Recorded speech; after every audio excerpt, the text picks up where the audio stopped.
लोग सिर्फ आपका सपोर्ट करेंगे। चलना आपको है, सफर आपका है, मंजिल आपको मिलेगी, ये भी ध्यान रखिएगा, मंजिल भी आपकी होगी। तो इस सफर पे यदि निकल चुके हो तो आप ये दिमाग से हटा दो कि लोग क्या कहेंगे।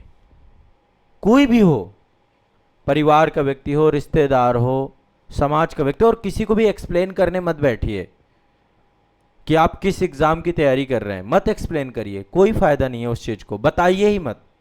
आप जनरली पढ़ रहे हो, आप बस इस तक सीमित रखो अपने आप को। आप पढ़ रहे हो, तैयारी कर रहे हो, कुछ अच्छा करना चाहते हो, ऐसा तो है नहीं कि नशा करने जा रहे हो, है ना। आप अच्छा काम करो, अच्छा कॉज के लिए कर रहे हो, लेकिन लड़ाई आपकी खुद की है ना। आप समझिए ना, इस पूरे संग्राम में आप ही अभिमन्यु हो। आपको अकेले पूरा का पूरा चक्रव्यूह भेदना है, कोई मदद करने नहीं आएगा,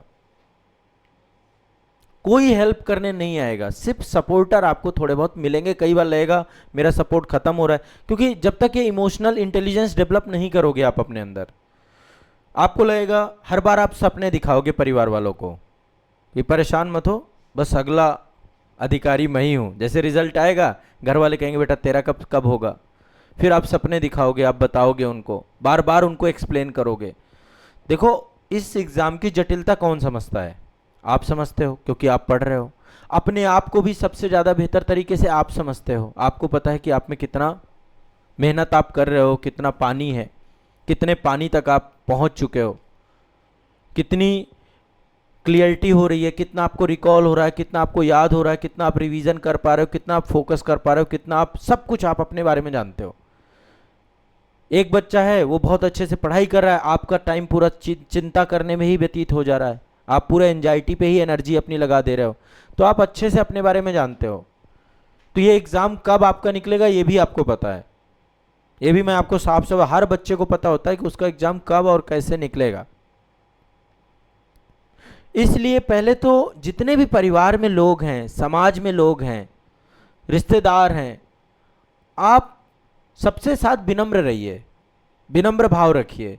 लेकिन ना तो एक्सप्लेन करिए, ना तो बताने की कोशिश करिए कि आप क्या कर रहे हो। कोई पूछे आपसे कि क्या तैयारी कर रहे हो, क्या कर रहे हो, आप बता दो हाँ बस पढ़ रहा हूँ, अभी अभी तो तैयारी ही चल रही है, बस इतना बता दीजिए।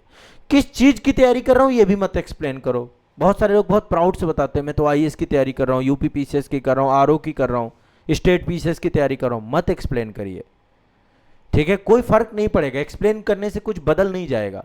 बदलाव सिर्फ एक चीज से होगा, जिस दिन रिजल्ट आएगा, और वो भी बदलाव सबसे बड़ा पहले तो आपकी जिंदगी में आएगा।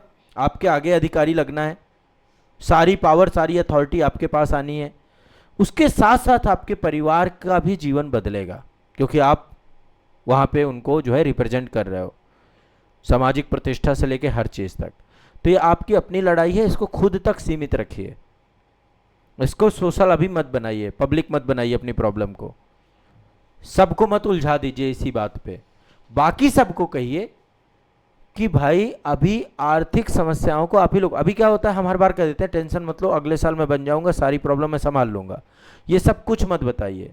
अभी घर पे जो लोग काम करने वाले लोग हैं, जो फाइनेंशियली आपको सपोर्ट करने वाले लोग हैं, उनको आप ये बिल्कुल भी मत कहिए, नहीं तो क्या होगा, कहीं ना कहीं पे दिक्कतें आएंगी। किसी को भी मत कहिए। आप प्रयास कर रहे हो, आप अपने प्रयास के बारे में बता सकते हो कि भाई मैं इस साल अटेम्प्ट दूंगा, लेकिन उस अटेम्प्ट के लिए भी पीछे नहीं पड़ सकते हो। होगा कि नहीं होगा मेरे ऊपर नहीं है, मैं पूरी ईमानदारी से प्रयास कर रहा हूं, और ये बात सच्चाई है। दोनों ही कंडीशन हो सकती है, इस बात को पहले दिन से दिमाग में बैठा लो। पहली कंडीशन हो सकती है पहले प्रयास में ही हो जाए, दूसरी कंडीशन हो सकती है दूसरे में ना हो, तीसरे में ना हो, चौथे में मत ना हो, पांचवें में ना हो। मैं ऐसे बच्चों को भी जानता हूं जिनका नहीं होता है। तो जब आप एग्जाम देना और पहले अटेम्प्ट में आपका ना हो, तुरंत एक अलार्मिंग कंडीशन आ जाएगी आपके सामने कि कुछ तो गड़बड़ है। भाई एग्जाम तब दो जब पूरी तैयारी हो जाए, पूरी तरीके से सिलेबस में कमांड हो जाए, आप तैयार हो कि यार मैंने पूरा सिलेबस पढ़ रखा है, रिवीजन कर रखा है, आंसर राइटिंग कर रखी है, पूरे एग्जाम सिलेबस पैटर्न मेरे हाथ में है, मेरे कंट्रोल में है, ठीक है।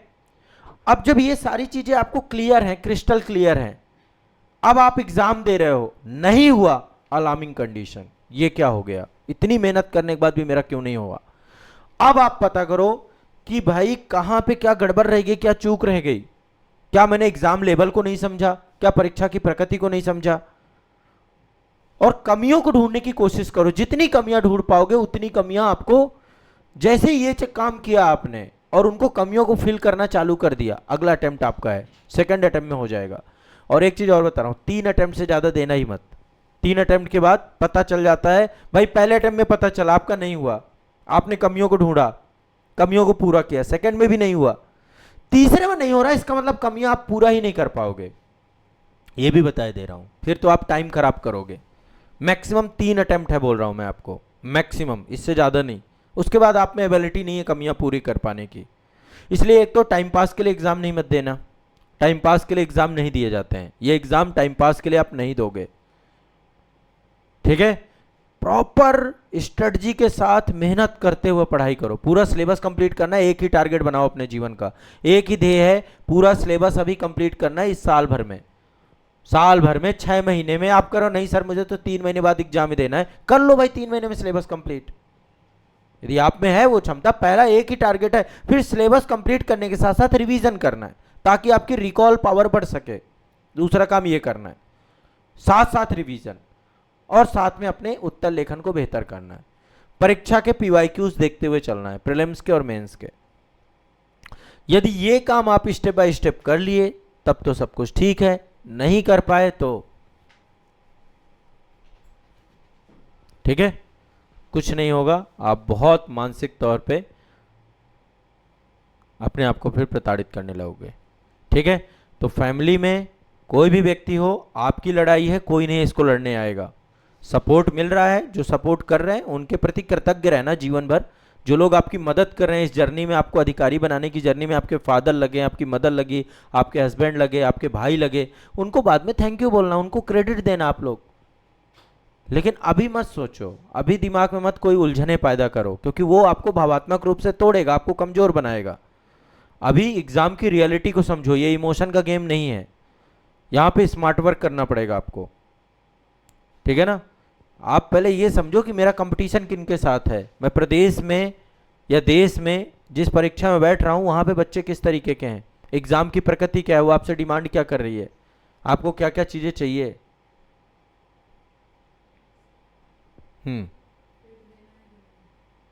हाँ देखो, दे सकते हो, दे सकते हो कुछ। आपको जो है अपने 3-4 काम करके और रख लो इस साथ में, साथ साथ में क्या क्या काम कर सकते हो। यदि आप यूपीएससी की तैयारी कर रहे हो तो मैं नहीं कहूँगा कि बैकअप प्लान नहीं होना चाहिए। स्टेट पीसीएस की तैयारी कर रहे हो तो बैकअप प्लान नहीं होना चाहिए। बैकअप प्लान आपको बनाने हैं, बिना बैकअप प्लान के नहीं होगा, ठीक है? बैकअप प्लान क्या क्या हो सकते हैं? एक काम तो ये कर लो, कंप्यूटर का एक सर्टिफिकेट ले लो, CCC का भी होता है, ओ लेवल का भी होता है, ये भी लेके रख लो। इसमें कोई ऐसा नहीं कि बहुत दिक्कत है, आप थोड़ा थोड़ा प्रयास करेंगे हो जाएगा। एक काम और कर सकते हो, जो टाइम कभी बचे आपके, जैसे आपको लग रहा है कि 1 घंटे 1.5 घंटे में पास निकल रहा है, या मैं तो कभी टाइपिंग सीखने चले जाओ, एक स्किल सीख लो, टाइपिंग अपने साथ ले लो। मैं बैकअप प्लान के तौर पे बता रहा हूँ, 2-3 स्किल आपको लेने पड़ेंगे। टाइपिंग एक ऐसा स्किल है जो कम से कम एग्जाम में भी, कई सारे एग्जामों में भी आता है यदि आप दूसरे एग्जाम पे जाते हैं। और यूपी के संदर्भ में आप SSC का पेट एग्जाम निकाल लो, ये लेकर रखो। देखो लोअर पीसीएस की वैकेंसी, बढ़िया वैकेंसी है, अधिकारी की वैकेंसी है आपकी, ठीक है? तो आप एक जो आपका सबऑर्डिनेट बोर्ड है उनका एक आपके पास होना चाहिए। वो उससे क्या होगा, कोई ना कोई आपको बैकअप प्लान के तौर पे एक जॉब भी आपके पास रहेगी। एक तो आपके दिमाग में है group A, group B, gazetted post जिसे हम कहते हैं, राजपत्रित पोस्ट, लेकिन उसके साथ यदि वो पोस्ट नहीं तो कहाँ जाके रुक सकते हो? और भी फॉर्म आते हैं, आईबी का फॉर्म आता है, ठीक है? यूपीएससी वगैरह में सीएपीएफ का फॉर्म आता है, फॉर्म बहुत सारे आते हैं। आप, मैं ये नहीं कह रहा हूं, एक ईपीएफओ का फॉर्म आता है, वो यूपीएससी लेवल में आता है। स्टेट पीसीएस में भी बहुत सारे अदर फॉर्म, जैसे अभी हेल्थ एजुकेशन ऑफिसर का आया, तो आप पैरामीटर्स पूरे रखो, मास्टर्स अपना कंप्लीट कर लो। अभी जैसे खंड शिक्षा अधिकारी का फॉर्म आएगा, आपका बीओ का फॉर्म आएगा, तो मैं वो नहीं कर रहा हूं, लेकिन आप समझो कम से कम आपको, चूंकि आपका ब्रेन जो डेवलप कर रहे हो ना, वो ब्रेन एक थिंकिंग प्रोसेस है उस ब्रेन में, ठीक है? सिलेबस उसी अकॉर्डिंग बनाया गया है आपका, ताकि आपके अंदर एक सोचने तर्क करने की क्षमता विकसित हो सके। एक तार्किक ब्रेन, एक अधिकारी का ब्रेन जो होता है ना, वो एनालिसिस करता है चीज़ों का, वो चार चीजों को मल्टी डायमेंशन अप्रोच से समझने की कोशिश करता है। वही मस्तिष्क आपका विकसित होगा पूरा सिलेबस तैयार करने पे।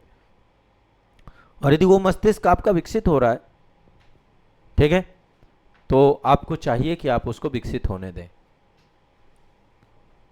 साथ में अदर ऑप्शंस भी देख के रखिए। बहुत सारे अधिकारी रैंक की जितनी भी पोस्ट होती हैं, अदर किसी में आ रही हैं तो एक बैकअप प्लान अपना बना लीजिए, कोई इशू नहीं है। यूपी ट्रिपल सी पेट का भी फॉर्म आया हुआ है क्या? हाँ, तो उस फॉर्म को भरिए, उसको निकाल लीजिए, वो आपके पास विकल्प में रहेगा। बहुत सारी वहाँ पे सारी अधिकारी लेवल की फॉर्म आते रहते हैं, वो कर सकते हो, उसमें कोई दिक्कत नहीं। लेकिन ऐसा भी मत कर दीजिए कि फिर आप टाइम खराब कर रहे हो अपना, ठीक है। तो ये मेरा एक आपसे गुजारिश है।